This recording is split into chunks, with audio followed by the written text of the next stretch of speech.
السلام عليكم ورحمة الله وبركاته. الحمد لله. الحمد لله الذي نحمده ونستعينه ونستغفره ونؤمن به ونتوكل عليه أما بعد. அன்பிற்குரிய அல்லாஹ்வின் நல்லடியார்களே, அன்பு சகோதரர்களே, நாம் தொடர்ச்சியாக பார்த்து வரக்கூடிய துஆக்களினுடைய திக்ருகளினுடைய தொகுப்பில் இன்று நாம் பார்க்க இருக்கின்ற விடயம் என்னவென்றால், இன்றைய தினம் ஜும்ஆவுடைய நாளாக இருந்து கொண்டிருக்கின்றது. இந்த ஜும்ஆவுடைய நாள் அசருடைய தொழுகையை தொழுதுவிட்டு நாம் இந்த 3 துஆக்களையும் ஓதுவோம். இந்த 3 துஆக்களும் மிக முக்கியமான துஆக்கள். நம்முடைய வாழ்க்கையில் நாம் அன்றாடம் ஓத வேண்டிய துஆக்கள். அல்லாஹ்வினுடைய உதவியை கொண்டு வந்து சேர்க்கக்கூடிய துஆ. அதே போன்று நம்முடைய தேவைகளை பூர்த்தி செய்து தரக்கூடிய துஆ.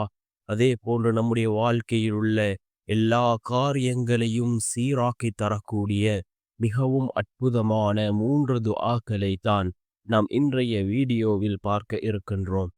அன்பார்ந்தவர்களே, அல்லாஹ்வின் நல்லடியார்களே, அதிகமானோர் நம்முடைய சேனலை சப்ஸ்கிரைப் செய்யாமல் பார்த்து கொண்டிருக்கின்றீர்கள்.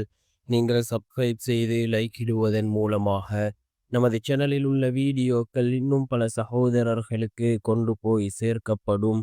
அவர்கள் அதனை பார்த்து பயனடைந்தால் அதற்குரிய கூலியை அல்லாஹ் உங்களுக்கும் வழங்குவான். அன்பார்ந்தவர்களே, அல்லாஹ்வின் நல்லடியார்களே, இன்றைய தினம் ஜும்ஆவுடைய நாளாக இருந்து கொண்டிருக்கின்றது. ரசூலுல்லாஹி ஸல்லல்லாஹு அலைஹி வஸல்லம் அவர்கள் கூறினார்கள், சூரியன் உதிக்கக்கூடிய நாட்களில் மிகச் சிறந்த நாள் ஜும்ஆவுடைய நாள் என்பதாக அல்லாஹ்வினுடைய தூதர் ஸல்லல்லாஹு அலைஹி வஸல்லம் அவர்கள் கூறினார்கள். இந்த ஜும்ஆவுடைய நாளில் ஒரு நேரம் இருக்கின்றது.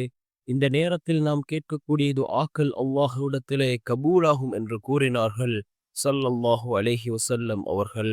அது எந்த நேரம் என்பது பற்றி இமாம்களிடையே பல கருத்து வேறுபாடுகள் இருந்தாலும் அதிகமான இமாம்களினுடைய கருத்து என்னவென்றால், அசருக்கு பின்னால் உள்ள நேரம், அசருக்கும் மக்ரிபுக்கும் இடைப்பட்ட இந்த நேரம், ஒரு நாளினுடைய இறுதி நேரம், இதனைத்தான் அதிகமான இமாம்கள் குறிப்பிடுகிறார்கள்.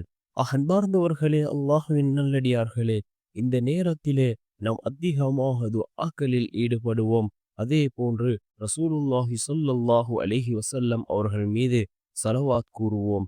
ஏனென்றால் நாம் ஒரு தடவை ரசூலுல்லாஹி ஸல்லல்லாஹு அலைஹி வஸல்லம் அவர்கள் மீது ஸலவாத் கூறினால் அல்லாஹ் ஜல்ல சுப்ஹானஹு வ தஆலா நம் மீது 10 தடவை அல்லாஹ் அருள் செய்கின்றான். அல்லாஹ் தன்னுடைய குர்ஆனிலே குறிப்பிடுகின்றான், நானும் என்னுடைய மலக்குமார்களும் ரசூலுல்லாஹி ஸல்லல்லாஹு அலைஹி வஸல்லம் அவர்கள் மீது ஸலவாத் கூறுகின்றோம். மனிதர்களே, நீங்களும் ரசூலுல்லாஹி ஸல்லல்லாஹு அலைஹி வஸல்லம் அவர்கள் மீது ஸலவாத் கூறுங்கள் என்று அல்லாஹ் தன்னுடைய குர்ஆனிலே குறிப்பிடுகின்றான். அல்லாஹ் வேற எந்த நபிமாருக்கும் இவ்வாறு குறிப்பிடவில்லை. அல்லாஹ் ரசூலுல்லாஹி ஸல்லல்லாஹு அலைஹி வஸல்லம் அவர்களுக்கு இவ்வாறு குறிப்பிடுகின்றான். நாம் அதிகமாக ஸல்லல்லாஹு அலைஹி வஸல்லம் அவர்கள் மீது ஸலவாத் கூறுவோம். நாம் கூறக்கூடிய ஒவ்வொரு ஸலவாத்துக்களும் ரசூலுல்லாஹி ஸல்லல்லாஹு அலைஹி வஸல்லம் அவர்களுக்கு எடுத்து காண்பிக்கப்படுவதாக ஒரு ஹதீஸ் இடம்பெற்றிருக்கின்றது. அன்பார்ந்த சகோதரர்களே, அல்லாஹ்வின் நல்லடியார்களே, நாம் இன்று பார்க்க இருக்கின்ற இந்த 3 துஆக்களும் அல் குர்ஆன் கூறக்கூடிய துஆ. அல்லாஹ் ஜல்ல சுப்ஹானஹு வ தஆலா தன்னுடைய குர்ஆனிலே 6666 வசனங்களை வைத்திருக்கின்றான். இதிலே கிட்டத்தட்ட 40க்கும் மேற்பட்ட ரப்பனா என்று ஆரம்பிக்கக்கூடிய துஆக்கள் இருக்கின்றது. ஏற்கனவே நாம் ஒரு வீடியோவில் அந்த 40 ரப்பனா துஆக்களையும் பார்த்திருந்தோம். அந்த 40 ரப்பனா துஆக்களிலும் மிக முக்கியமான துஆக்கள் இருக்கின்றது. இந்த 3 மிக முக்கியமான துஆக்களையும் நாம் இன்று அசருடைய தொழுகையை தொழுதுவிட்டு அதே இடத்தில் அமர்ந்தவர்களாக ஓதுவோம். துஆக்கள் ஏற்றுக்கொள்ளப்படக்கூடிய அந்த நேரமாக இருக்கலாம். நிச்சயமாக அல்லாஹ் நம்முடைய துஆக்களுக்கான பதிலை வழங்குவான். மிகவும் சிறந்த 3 ரப்பனா துஆக்கள். அதில் முதலாவது துஆ, ரப்பனா ஆமன்னா ஃபக்ஃபிர் லனா வர்ஹம்னா வஅன்த கைருர் ராஹிமீன். ரப்பனா ஆமன்னா ஃபக்ஃபிர் லனா وارحمنا وأنت خير الراحمين என்று வரக்கூடிய இந்த துஆ அல்லாஹ்வினுடைய கிருபையை கேட்கக்கூடிய துஆ. நம்முடைய பாவங்களுக்காக அல்லாஹ்விடத்திலே மன்னிப்பு கேட்கக்கூடிய ஒரு துஆ. மிக முக்கியமான ஒரு துஆ. இதனை அதிகமாக ஓதுவோம். அதே போன்று இரண்டாவது துஆ இந்த ஜும்ஆவுடைய நாளில் சூரத்துல் கஹ்ஃபை நாம் ஓதினால் அதற்கு ஏராளமான சிறப்புகள் இருக்கின்றது. அதனை நாம் ஏற்கனவே பல வீடியோக்களில் பார்த்திருக்கின்றோம். அந்த சூரத்துல் கஹ்ஃபிலே இடம்பெறக்கூடிய ஒரு வசனம் இருக்கின்றது. இந்த வசனம் மிக முக்கியமான ஒரு வசனம். ஏனென்றால் குகைவாசி இளைஞர்கள், அந்த இளைஞர்கள் அந்த குகையினுள் சென்று இந்த துஆவை தான் ஓதினார்கள். அல்லாஹ் ஜல்ல சுப்ஹானஹு வ தஆலா அந்த இளைஞர்களுக்கு எவ்வாறு உதவி செய்தான்? அல்லாஹினுடைய உதவி, நேரடி உதவியை அந்த இளைஞர்கள் கண்டார்கள். எவ்வாறென்றால் அல்லாஹ் ஜல்ல சுப்ஹானஹு வ தஆலா கிட்டத்தட்ட 300க்கும் மேற்பட்ட வருடங்கள் அந்த குகையினுள்ளேயே அந்த இளைஞர்களை உறங்க வைத்து அல்லாஹ் அந்த இளைஞர்களை காப்பாற்றினான்.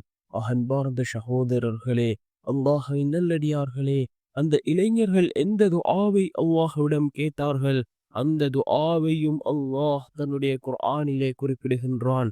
சூரத்துல் கஹ்ஃபிலே அல்லாஹ் இதனை குறிப்பிடுகின்றான்.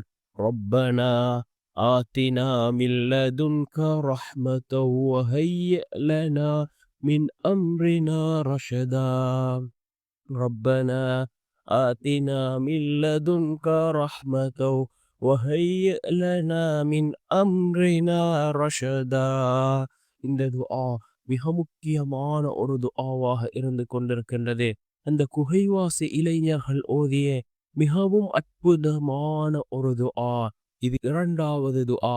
மூன்றாவது துஆ என்னவென்றால் நாம் அனைவரும் ஒவ்வொரு நாளும் ஓத வேண்டிய ஒரு துஆ. ஒவ்வொரு ஃபர்தான தொழுகைகளுக்கு பின்னாலும் ஓத வேண்டிய ஒரு துஆ. இந்த துஆ மிக முக்கியமான ஒரு துஆ.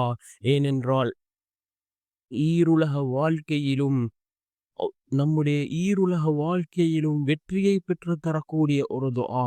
ஈருலக வாழ்க்கையின் தேவைகளை பூர்த்தி செய்து தரக்கூடிய மிகவும் அற்புதமான ஒரு துஆ.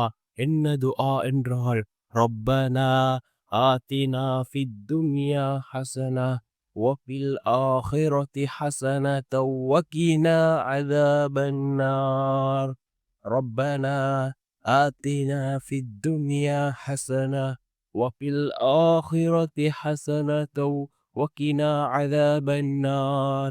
இந்த மூன்று துஆக்களும், இந்த மூன்று ரப்பனா துஆக்களும் அல் குர்ஆன் கூறக்கூடிய துஆக்கள். இதனை ஓதியவர்களுக்கு நிச்சயமாக அல்லாஹ்வினுடைய உதவி கிடைக்கும். யகீனோடு ஹலாஸோடு ஓதுங்கள். அல்லாஹ் உங்களுடைய துஆக்களையும் கபூல் செய்வான். அல்லாஹ் ஜல்ல சுப்ஹானஹு வ தஆலா உங்களுடைய வாழ்க்கையிலும் அல்லாஹ் மாற்றத்தை உண்டாக்கி தருவான். எப்பொழுதென்றால் யகீனோடு ஹலாஸோடு நாம் துஆக்களை கேட்கக்கூடிய நேரத்தில். அன்பார்ந்தவர்களே, அல்லாஹ்வின் நல்லடியார்களே, இன்றைய தினம் ஜும்ஆவுடைய நாளாக இருந்து கொண்டிருக்கின்றது. இந்த அசருக்கு பின்னால் உள்ள நேரம் துஆக்கள் ஏற்றுக்கொள்ளப்படக்கூடிய நேரமாக இருந்து கொண்டிருக்கின்றது. அதிகமாக நாம் அல்லாஹ்விடத்திலே பிரார்த்தனை செய்வோம். நம்முடைய துஆக்களை கேட்போம். நம்முடைய தேவைகளை அல்லாஹ்விடம் முன்வைப்போம். நம்முடைய வாழ்க்கையில் உள்ள கஷ்டங்களை நாம் அல்லாஹ்விடம் கூறுவோம். நிச்சயமாக அல்லாஹ் ஜல்ல சுப்ஹானஹு வ தஆலா இந்த துஆக்களின் மூலமாக நம்முடைய வாழ்க்கையில் அல்லாஹ் மாற்றத்தை ஏற்படுத்துவான்.